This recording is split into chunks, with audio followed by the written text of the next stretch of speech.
Bonjour à toutes et à tous, nous sommes aujourd'hui le mardi 16 août 2022. Toutes nos excuses pour le retard enregistré dans le démarrage de cette émission. Eh bien, vous êtes bien dans votre émission d'information, l'actualité en débat, qui reçoit pour vous chaque mardi et jeudi les confrères journalistes en studio pour débattre de l'actualité socio-politique dans notre pays et hors de nos frontières.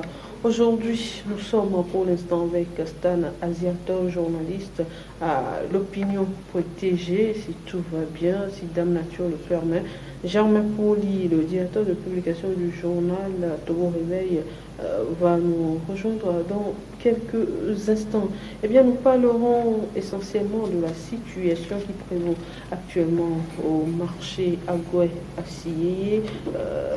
Nous aurons en ligne notre confrère Sablassou, le directeur de publication du journal Le Républicain. Nous parlerons également de la vie chère au Togo, notamment avec l'augmentation il y a quelques jours du prix du gaz butane. On parlera également de la rencontre entre le gouvernement et les partis politiques. C'était la semaine dernière. Et mesdames et messieurs, il faut encore bonjour et bienvenue. Je le disais tout à l'heure, depuis vendredi, on va faire entre force de l'ordre et nos mamans qui vendent au bord du marché d'Agoué-Assiyé. Nous avons un de nos confrères qui suit le dossier de près, en attendant que nous ayons les intéressés eux-mêmes, si tout va bien sur ce plateau. Nous allons suivre dans cet appel téléphonique comment la situation évolue jusqu'à ce jour. Je vous rappelle qu'à l'heure où nous entrons même en studio, il y a les forces de l'ordre là-bas qui essaient de dégager les marchandises des femmes au bord du marché. Nous allons suivre l'intervention de Cyril Sablassou et on... Bonjour Anita, bonjour à tous les téléspectateurs de la télévision E47. Voilà. Et concernant le problème des femmes du marché à Guadeloupe, qui se situe dans la commune Agoué-Nivé 1, qui est dirigé par le maire Kofi Atambono, disons que les négociations ont débuté depuis. Le problème, c'est qu'en fait, la mairie a décidé de dégager les femmes qui vendent de la tomate, des poissons, genre toutes les commerçantes qui se trouvaient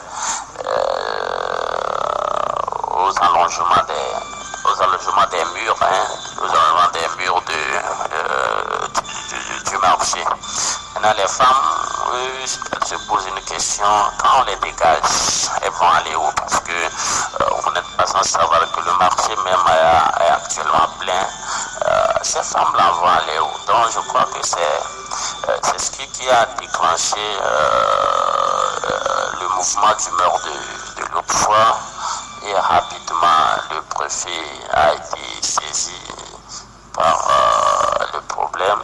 Et donc, une grande réunion a été organisée au sein de la préfecture. En fait, une réunion que les responsables de la mairie, dont le maire, ont tous participé, et aussi les responsables du marché, les représentantes des femmes du marché, elles aussi, elles ont participé à la réunion. Donc, au cours de la réunion, il y a plusieurs compromis qui ont été trouvés. Donc, il y a des promesses que les responsables communaux ont faites aux femmes, que non, l'objectif ce n'est pas de les chasser, que quelle que soit la situation, on va essayer de leur trouver une place, si c'est dans le marché ou quelque part, quoi. Donc je crois que c'est avec ça, ils se sont séparés dans une... Alors voilà, Stan, vous avez suivi un peu les explications de Cyril Sablassou. Je rappelle, il est le directeur de publication du journal Le Républicain qui suit cette affaire de près. Est-ce que cette dame qu'on chasse aujourd'hui, disons, on ne les chasse pas, on demande de quitter un peu cette partie du marché-là, est-ce qu'elles auront la chance de se trouver une autre place pour continuer leur commerce? D'abord, bonjour Anita, bonjour toutes nos excuses. Et tous nos téléspectateurs de E47. Ça fait un moment que je n'ai plus été présent sur ce plateau. Et donc, j'ai permis quand même de saluer. Bien sûr, vous avez tout le droit, toutes mes excuses.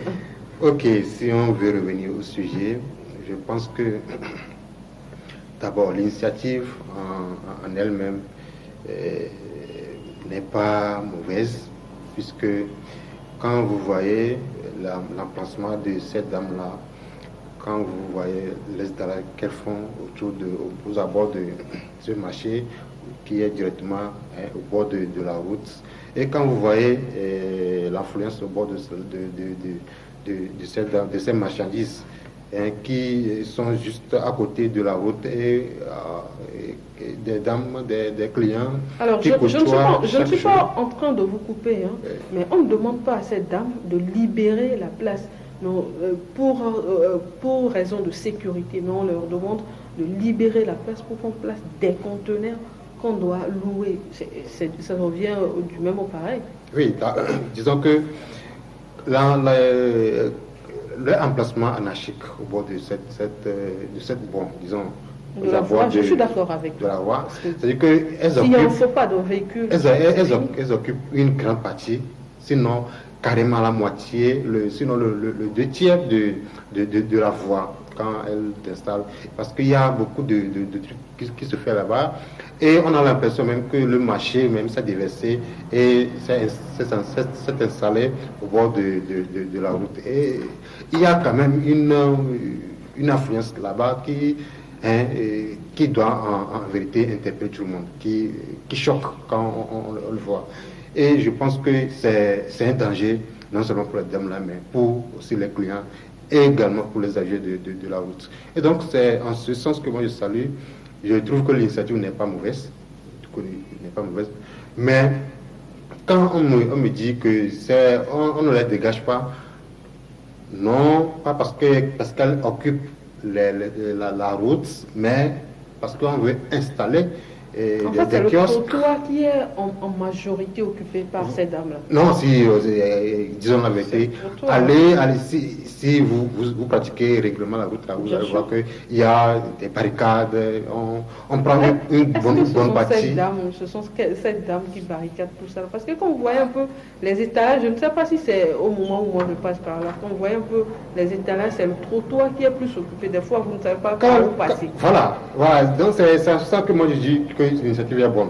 Mais quand on me dit qu'on les dégage, mais on les dégage pas pour libérer la voie, mais pour implanter des kiosques, là, ça me choque. Parce que finalement, on ne résout pas le problème. On essaie de déshabiller Pierre pour habiller Paul. Je pense qu'il y a un souci.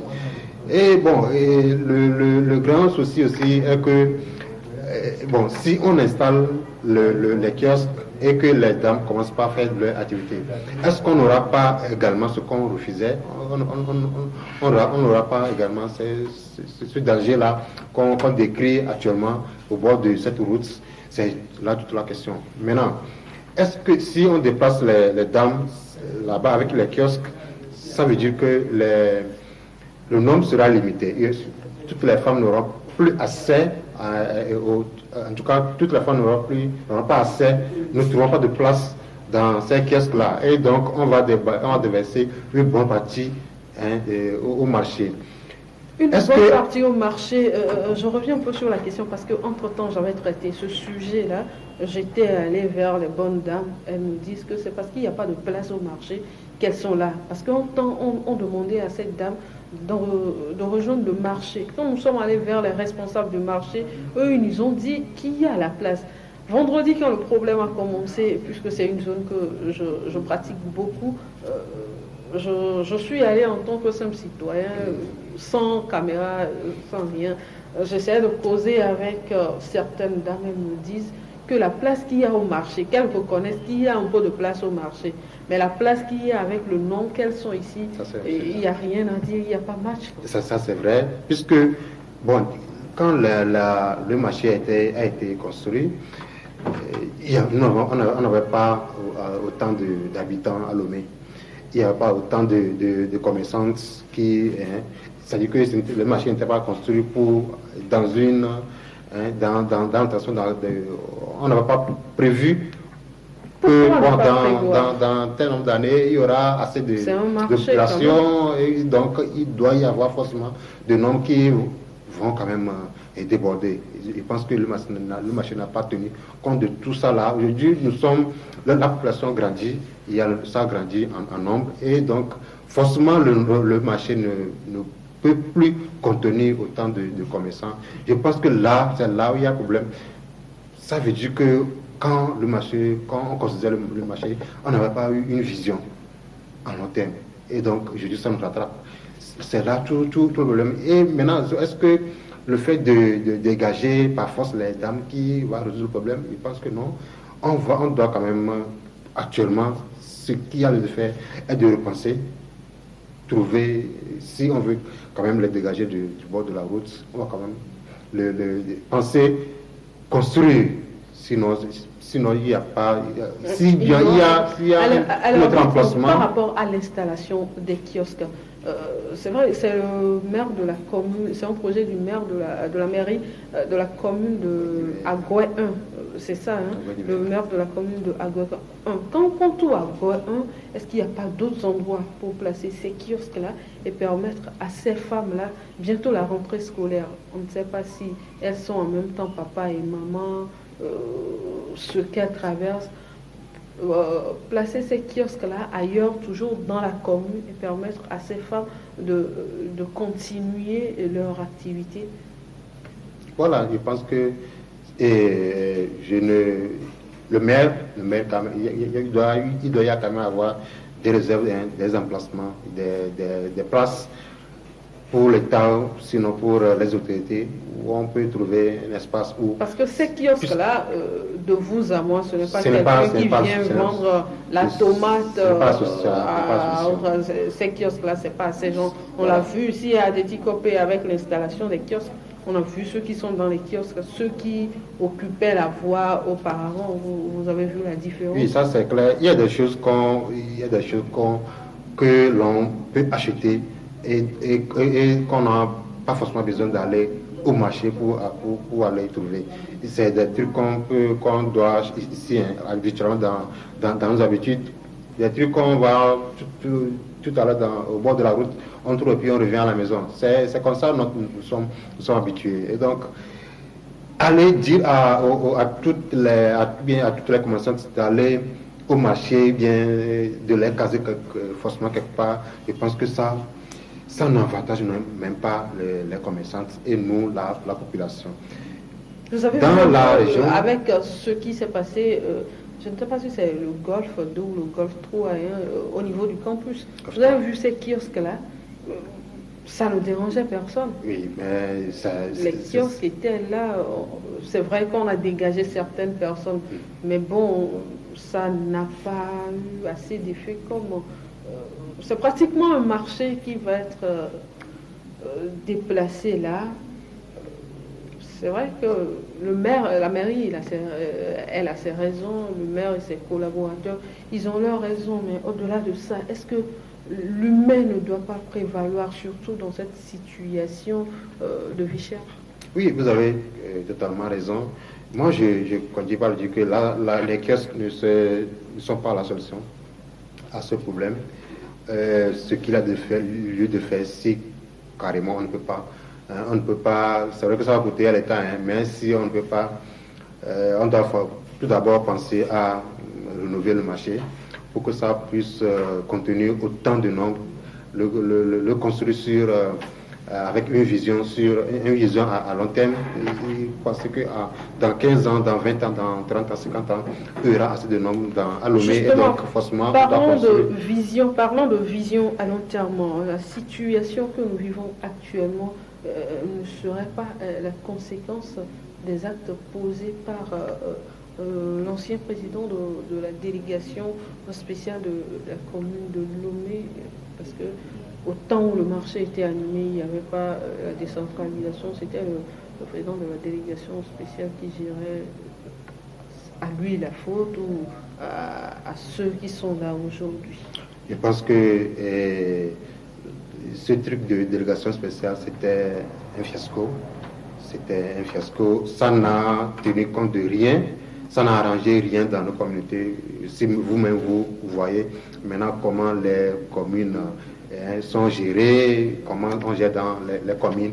Et vous faites, vous jetez un regard sur ce qui a été fait depuis, pendant que la délégation spéciale était là. Je pense qu'il y a quand même une amélioration.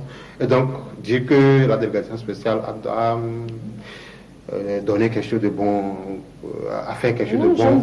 Je ne dis pas que la délégation a fait quelque chose de façon, de bon, quelque chose de mal. La délégation spéciale pour quelque chose, c'est avant la construction ou bien jusqu'à la construction du marché, c'était la délégation spéciale qui gérait.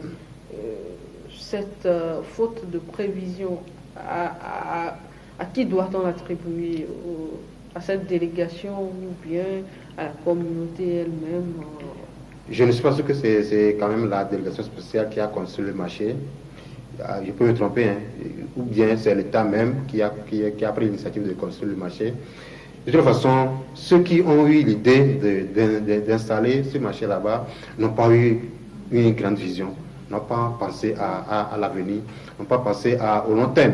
Ils ont tout de suite pensé au présent et installer quelque chose qui peut contenir là-haut, un endroit où des femmes ou bien des hommes peuvent aller faire le commerce et puis c'est tout. Je pense que ce soit la délégation spéciale ou bien l'État, ceux qui ont construit, ceux qui ont eu l'initiative de construire ce marché n'ont pas eu une vision, une grande vision, n'ont pas eu une vision à long terme. Et c'est ce qui pêche aujourd'hui, nous, c'est les gens d'aujourd'hui, les maires d'aujourd'hui qui vont ramasser les pots cassés. Et le même problème est également dans d'autres mairies. Les maires qui ont décidé d'installer les kiosques. Voilà, et bon. C'est pas ceux qui avaient construit le marché. Pour eux, il y a les hangars dans les marchés. Et si on peut installer des kiosques pour que, ça contienne un peu plus de nombre, pour eux, c'est une solution. Pourquoi ne pas faire une étude de terrain avant de se lancer dedans?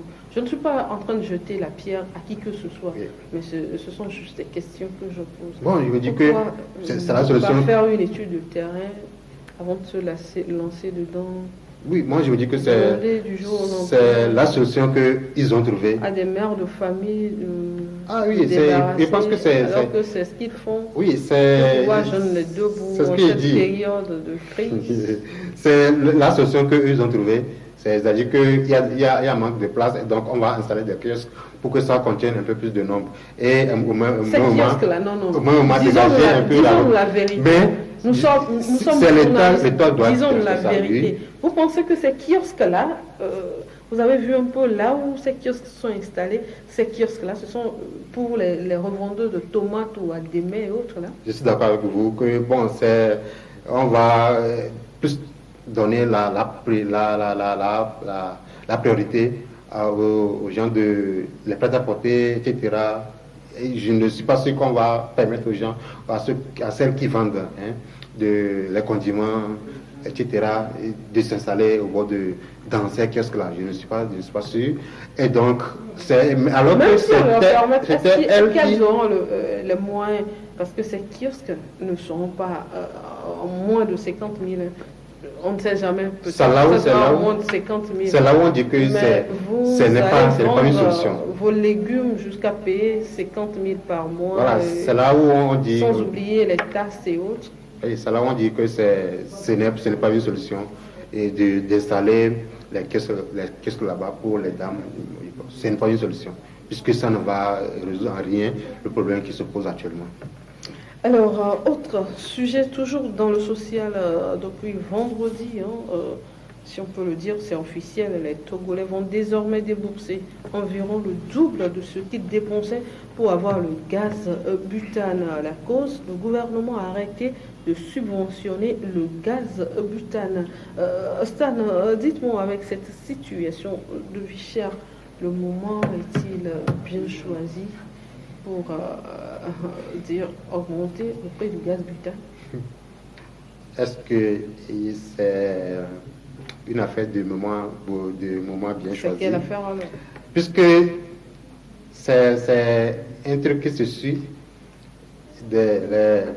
tous les produits se suivent. La hausse des prix de tous les produits se suivent.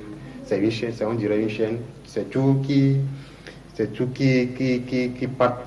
part à la hausse. Donc, je ne pense pas qu'on va parler ici d'affaires de moment bien choisi, qui est mal choisi. C'est quand même déplorable. Quand j'ai eu vendredi nuit à samedi matin la nouvelle que le gaz, les prix des bouteilles de gaz ont carrément flambé disons là, ont doublé, ont pratiquement doublé.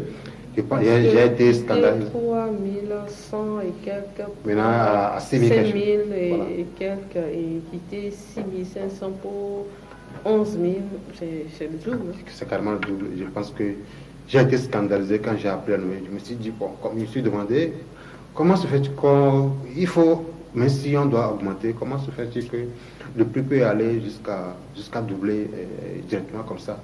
Je n'ai pas compris. Et jusqu'alors, on n'a aucune information officielle de la part de nos autorités qui puissent nous confirmer, bien nous édifier plus sur ce qui... On a un communiqué du ministère du Commerce, je crois. Un communiqué, en tout cas... Un courrier, je crois, un courrier réponse, c'est pas un communiqué, mais un courrier réponse du ministère du Commerce. Et habituellement, quand on veut nous annoncer la hausse des prix du carburant, etc., c'est toujours par ce canal. Non, moi je réponds pas aux questions. Voilà. Donc, vous comprenez tout à l'heure que c'est vrai, c'est scandalisant quand on voit des trucs comme ça. Et depuis le week-end, je ne cesse de réfléchir à comment finalement nous allons vivre dans ce pays. Il n'y a pas longtemps, on crie après l'augmentation du prix du carburant. Je dis quand vous allez au marché maintenant, tout ce que vous pouvez payer, c'est que vous vivez quand vous allez dans la communauté, au marché, etc. Vous allez vivre ce qu'on appelle la vie chère. Tout le monde crie et on nous annonce également cette hausse des prix des bouteilles de gaz. Je pense que c'est vraiment un truc qui scandalise. En tout cas, depuis quand vous suivez un peu les réactions au sein de l'opinion, personne n'est d'accord sur cette flambée.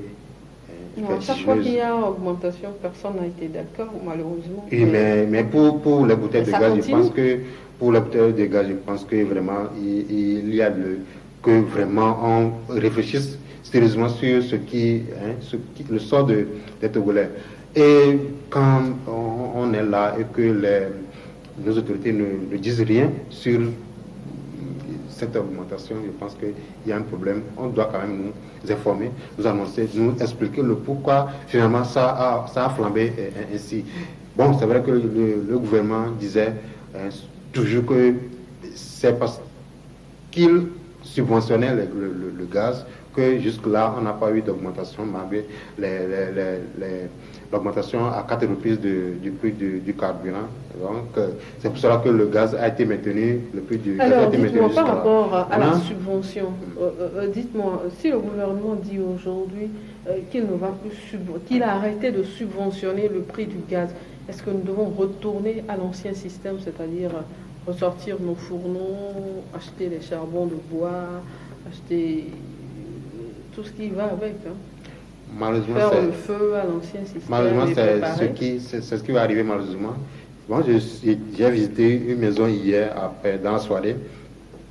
C'est une maison de 4 pièces, occupée uniquement par des jeunes, qui se débrouillent. Et tous ces jeunes-là ont, en tout cas, préparent avec le gaz. Mais et depuis hier, j'ai visité cette maison hier. les gens ont sorti le fourneau et ils étaient en train de préparer avec le charbon déjà. Je me suis dit, non, c'est pas une affaire vraiment déjà, mais vous voyez un peu, le gaz ne se vend pas en détail. Oui. Minimum, vous devez débourser 2000. Il y a des gens qui disent qu'ils vont prendre 1000 francs. Mais aujourd'hui, si vous envoyez 1000 francs, c'est que vous avez 1 kilo de gaz. 1000 francs, vous avez 1 kilo de gaz.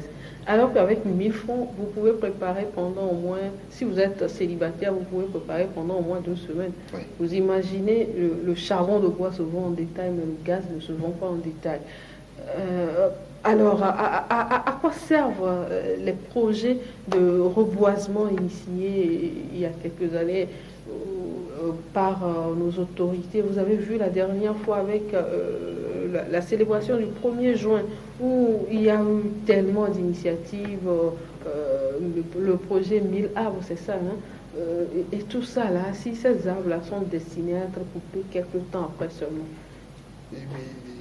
En tout cas, ces projets dont vous faites allusion là, je pense que ils ne prendront que ils vont seulement prendre un coup, puisque de toute façon, quand les gens n'auront pas à débourser, n'auront pas les moyens pour directement aller payer le gaz, ils vont tous penser à aller payer le charbon à côté de la dame qui est à côté de la maison à 25 francs, à 100 francs, venir préparer. Le charbon n'est plus à 25 francs. Ah oui, le charbon. La partie de 100 francs. Voilà, le sachet, petit sachet, à 100 francs, venir préparer. Et puis, on passe ce qui va arriver, ce qui arrive déjà même, puisque l'argent, aujourd'hui, le pouvoir d'achat de bon nombre de la population n'est pas ça. Donc les gens n'ont pas, il y a des gens n'ont pas assez de moyens pour dépenser autant d'argent et dépenser, supposons, prenons quelqu'un qui gagne 35 000.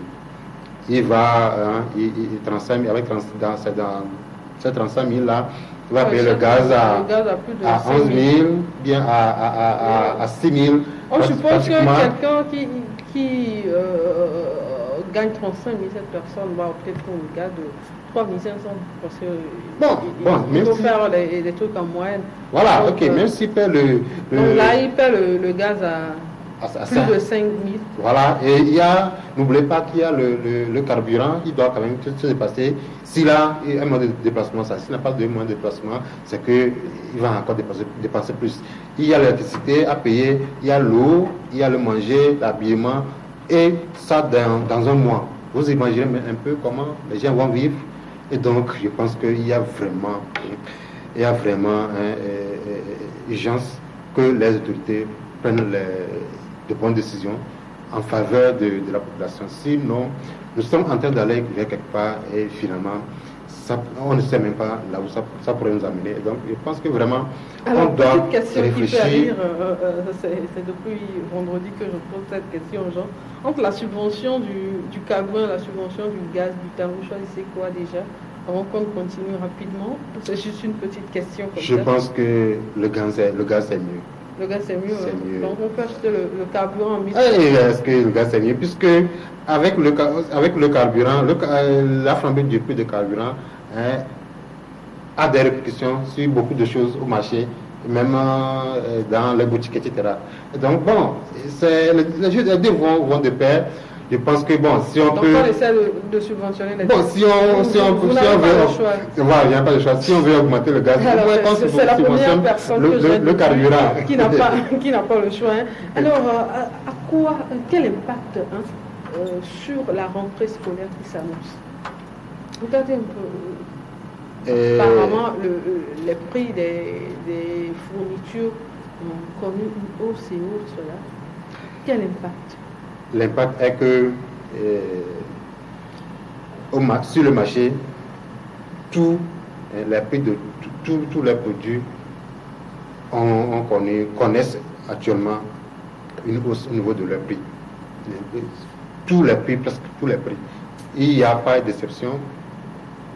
Je ne sais pas quel produit vous pouvez aller payer, que ce soit les produits vivriers, les produits agricoles, etc.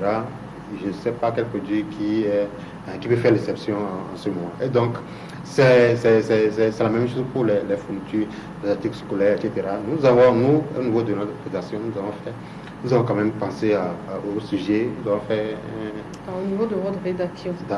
Alors, c'est l'occasion de partager les interviews que vous avez on a fait la un petit dossier par rapport à l'impact. On a fait un petit dossier sur le sujet, c'était le dimanche dernier, ça a été publié le dimanche dernier.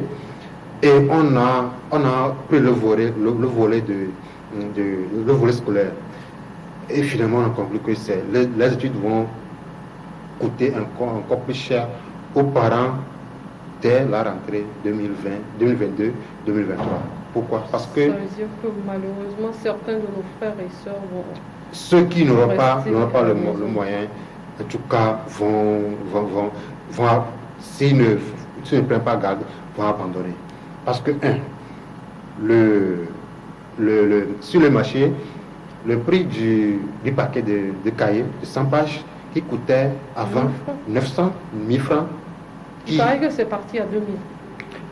Voilà, c'est que quand j'ai eu la chance d'interviewer certaines revendeuses au bord de la route, j'ai discuté longuement avec elles et j'ai compris que selon leur explication, les prix là, les cahiers de 100 pages par exemple, on les vendait avant, même on les vendait même à 900. Le paquet de 100 francs, le paquet de 100 pages. Mais aujourd'hui, c'est le paquet même là, le paquet de 100 pages là, frôle les 2000. C'est-à-dire que ce n'est pas à moins de 1500. Ça, c'est un seul paquet, ça. C'est-à-dire que vous voulez payer un seul paquet de 100 pages, vous allez dépenser... Alors que les 100 pages, c'est pour les élèves des primaires. Voilà. À partir de... Et on a échangé avec... les 200 pages, les grands formats et autres. On a interviewé un monsieur, un soudeur qui a 3 enfants, dont 2, un au CG, un au lycée. Et le dernier est au primaire. C'est-à-dire que dans son interview, il disait que bon, jusqu'alors, joindre les deux bouts, c'est un souci, c'est un grand souci pour eux à la maison. Parce que la vie chère, il n'en peut plus de la vie chère. Ça ne va pas dans le marché, à la maison, pour manger, c'est un véritable problème pour eux. Et maintenant, quand il a eu l'audace d'aller demander le prix des fournitures scolaires au bord de la route pour avoir une idée de ce qu'il peut dépenser à la rentrée pour ses enfants, c'est-à-dire que il a été... Il tombe des nues. Il tombe des nues, quoi. Il se dit comment jusqu'alors il se pose la question comment il va arriver à soutenir ses enfants, à faire assurer la rentrée de ses enfants. C'est ce que le monsieur nous a... C'est-à-dire que quand il parlait, vous sentez en lui une certaine amertume. Non seulement une amertume, mais de la pitié, un misère, vous sentez de la misère dans ses propos. C'est-à-dire que vraiment vous avez senti que le gars a un souci. C'est l'une des raisons qui m'ont poussé à dire tout à l'heure que à la où vont les choses, certains de nos frères et sœurs risquent de ne pas ça, c'est clair. Continuer les études. Et pour encore étayer votre argumentaire, vous savez que depuis le coronavirus, dans les lycées, bien dans le CG, on ne dit plus les cours aux élèves. C'est-à-dire que chaque enseignant vient, il amène son cours, le polycope, qui met à disposition des élèves, et ces derniers les multiplient. Et cela constitue également de cours, c'est-à-dire que le professeur vient, on lit le cours et puis on explique. C'est ce qui se fait maintenant, on ne dit plus les cours, on ne copie plus comme c'était ça, on le faisait avant. Et même pour les exercices, c'est toujours les documents que les enseignants mettent à disposition des élèves qui les multiplient entre eux pour pouvoir faire des exercices d'application, etc. Voilà, etc. Maintenant, vous savez que multiplier ces documents-là, ça c'est pour chaque enseignant. Hein. Alors que dans des classes de première terminale, par exemple, vous avez des cours, vous avez des matières qui vont jusqu'à 10, 12, etc. Non seulement les matières qui vont jusqu'à 10, 12, si vous êtes littéraire par exemple, voilà. Si on vous fait un polycope de philo ou d'histo-géo par exemple, vous imaginez un peu... Ce sont des documents qui ne sont pas en bas de 100 pages, etc. Et la reposition, c'est en charge ce n'est pas en charge de l'école, c'est en charge des élèves et directement en charge des parents. Nous avons eu la chance d'interviewer également certains des gens, des détenteurs de secrétaire public, ceux-là qui font ce qu'on appelle la photographie, imprimante, impression, etc. Et ce qui nous révèle, c'est que sur le marché, les prix des papiers RAM ont flambé et de manière extraordinaire. De manière extraordinaire, c'est-à-dire que, selon ce qu'ils disent, avant, ils payaient le carton des RAM là, à 9 500, ça descendait même à 8 500, 9 500, etc. Si ça doit plus être cher, c'est à 11 000. Ça, c'est quand il y a la rentrée, ça, c'est à 11 000, 11 500. Ça, c'est le maximum. Surtout quand il y a la rentrée, le prix flambe jusqu'à 11 500. Mais depuis, même avant que l'année 2021-2022 ne finisse, les prix de ces rhums-là étaient déjà à 13 000 pour eux. Et donc, ils faisaient quand même les copies qu'ils faisaient à 8 francs la page, ça a remonté à 10 francs à certains endroits et 15 francs à certains endroits. Maintenant, actuellement, sur le marché, le prix du carton est à 14 500. C'est-à-dire que ce n'est pas loin d'atteindre 15 000. Alors, devant toute cette situation, quel doit être le rôle des associations des consommateurs, à part les communiqués qu'on vous sort tout le temps? Est-ce que cette société les associations de droits des consommateurs, est-ce qu'elles ont une force pour agir?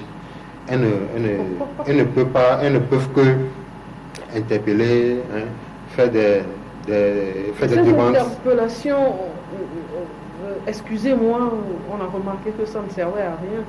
On s'interpelle les gens, mais ça continue. Est-ce qu'on ne peut rien faire à part les interpellations? Les responsables de ces associations-là, si vous discutez un peu avec eux, ils vont vous exprimer leur indignation. Pourquoi? Parce que selon eux, ils se demandent quand les autorités prennent des décisions comme ça, ils appellent toute la population à faire un bloc pour mener des actions. Mais plusieurs fois, ils ont constaté que ceux-là qui veulent défendre, c'est-à-dire la population, s'en foutent pas mal d'eux. C'est-à-dire que quand on les appelle pour manifester, pour faire une action, pour exprimer, pour dénoncer, en tout cas pour montrer aux autorités que nous, ça là, cette décision que vous avez prise, nous ne l'acceptons pas. C'est-à-dire que la population ne se gêne même pas pour leur apporter la force qu'il faut pour que ce qu'ils dénoncent soit changé. Ce n'est pas une question de confiance, parce que faut dire que la population, elle aussi, elle a beaucoup souffert. On dit sortez au finish. Puis on n'a rien. Mais bon, si on dit que on a tellement fait confiance que maintenant on n'a plus confiance à aucune association qui veut nous défendre. Bon, voilà la situation, nous sommes tous dedans, on va tous subir, on va payer le gaz, on va payer le carburant dont le prix flambe. Bon, tous sommes dedans.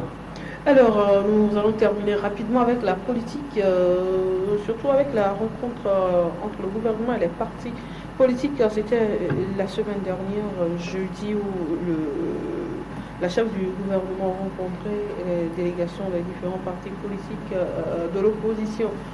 La DMK, au sorti de cette rencontre, la DMK, comme d'habitude, est venue rendre compte à la population. Elle a laissé entendre que cette rencontre était une fuite en avant. A-t-on besoin de politiser une situation pareille? Parce que là, nous sommes face à une question d'ordre national. n'a pas besoin de tirer le drap de son côté ou bien de faire des propositions pour que tout le pays soit libéré. Bon, vous savez que quand les politiques parlent, c'est toujours ça. Hein. Chacun veut forcément tirer le drap de son côté. C'est toujours comme ça. Je pense que bon, on ne peut espérer autrement. Et également, nous sommes au Togo. Et donc, on ne peut pas les condamner parce qu'ils tentent de tirer le drap vers de leur côté. Je pense que ils sont dans leur rôle. Et l'initiative en elle-même, quand le gouvernement a appelé les leaders d'opposition, les partis politiques de l'opposition à former un bloc pour faire face à la menace terroriste. Donc, je pense que c'était une belle initiative, c'était un truc louable parce que nous sommes tous Togolais, on doit quand même associer tout le monde. C'est-à-dire que c'est le pouvoir, le gouvernement a aujourd'hui le pouvoir. Et ils ont tout le pouvoir tout le pouvoir de discussion. Mais également, on ne doit pas oublier que les autres partis aussi ce sont des forces parce que ces leaders-là ont derrière eux des populations qui au sein desquelles on peut avoir, au sein desquelles on a les actions des terroristes. Et donc, on doit mettre en contribution tout le monde, on doit conjuguer tous les efforts pour qu'on puisse faire face à la menace. Et donc, c'est dans ça, moi, je trouve que l'initiative était belle. Mais on revient. Voilà, puisque, à la fin de cette constatation, c'est-à-dire qu'à la fin, quand on a eu la chance on n'a pas assisté à la réunion, mais on a eu quand même la chance d'interviewer la plupart de ces leaders politiques-là qui ont pris part à la réunion. Et selon eux, ils ont fait des propositions au gouvernement. Et parmi ces propositions-là, il y a le cas il y a la frustration, c'est-à-dire qu'ils ont demandé à ce que le gouvernement ne puisse pas mener, ils ont demandé quand même au gouvernement d'arrêter les actions qui frustrent les populations, des actions qui... Il y a une certaine confiance en force de l'ordre, etc. Les forces de défense et les populations. Oui, la violation des droits, un seul etc. numéro vert et autres là. Voilà, la violation des droits, etc. Qu'on voit, qui sont les divisions dans nos contrées, etc. D'arrêter tout ça là pour qu'on puisse pour restaurer la confiance au sein même de la population entre les gouvernés et le gouvernant. Et également, ils ont demandé à ce que le gouvernement fasse en sorte que la vie chère ne puisse pas amener les gens, surtout les jeunes, à vite se laisser dans les pièges des terroristes. C'est en tout cas des propositions que moi je trouve intéressantes. Et je pense que si le gouvernement veut se montrer ouvert, accepter tout ce qu'il a eu comme proposition de la part des leaders pour qu'ensemble on puisse faire face à la menace, je pense que ça serait une bonne chose. Sinon, l'initiative en elle-même, je pense que c'est bon, puisque nous sommes tous c'est nous tous qui formons le Togo, et donc s'il y a une menace, il faut que nous ensemble, on puisse conjuguer nos efforts pour faire face à la menace. Bon, maintenant, jusqu'alors, on ne voit pas encore les actions du gouvernement, ces actions-là, les vraies actions du gouvernement qui peuvent atténuer la vie chère. On ne voit pas encore. C'est-à-dire que la frustration dont on parle là, c'est-à-dire dans la façon, on parle également de la vie chère apparemment. De la libération. Oui, sinon la vie chère, c'est-à-dire que quand vous voyez un peu dans les pays qui nous entourent, il y a la vie chère, mais également on fait en sorte que le pouvoir d'achat aussi accompagne également la flambée des prix. On augmente le salaire des fonctionnaires, etc. Alors que chez nous ici, il y a sur les derniers mois, le prix du carburant a flambé 4 fois déjà, mais l'augmentation de 4 ou 3 fois, c'est depuis le début de cette année 2023. Voilà, et dans tout ça là. Excusez-moi, je suis plus rapide que les années, c'est 2022. Alors, Stan, dans tout ça, il y a pas eu, tout flambe, mais au niveau du salaire, ça n'augmente pas. Je pense que c'est là qu'il y a un souci. Donc il faut des également. réflexions qui sont menées, on ne sait jamais. Bon, et s'il y a des réflexions, il faut que ça Espoir 47, ça sorte on espère très vite pour que nous on puisse sentir également, on puisse avoir la force de faire face à la vie chère. Sinon, les jeunes, les jeunes risquent de faire ce qui n'est pas bien. Voir ce qui n'est pas bien. Soit carrément quitter le pays et laisser le pays vide. Et quand les braves valides quittent le pays, c'est que non, le pays est risqué. Voilà. Alors merci à vous Stan Asiato, bien de choses à tous les journalistes de l'opinion protégée, bien de choses au directeur de publication, qui est également le président du CONAF, Chaniao Arimiao. Alors on espère vous avoir prochainement sur ce plateau avec nos chers téléspectateurs. Merci à vous tous de nous avoir suivis. Vous aurez la rediffusion de ce numéro aujourd'hui à 20h et après vous l'aurez sur nos plateformes. Eh bien, je vous donne rendez-vous jeudi à partir de 10h pour notre numéro.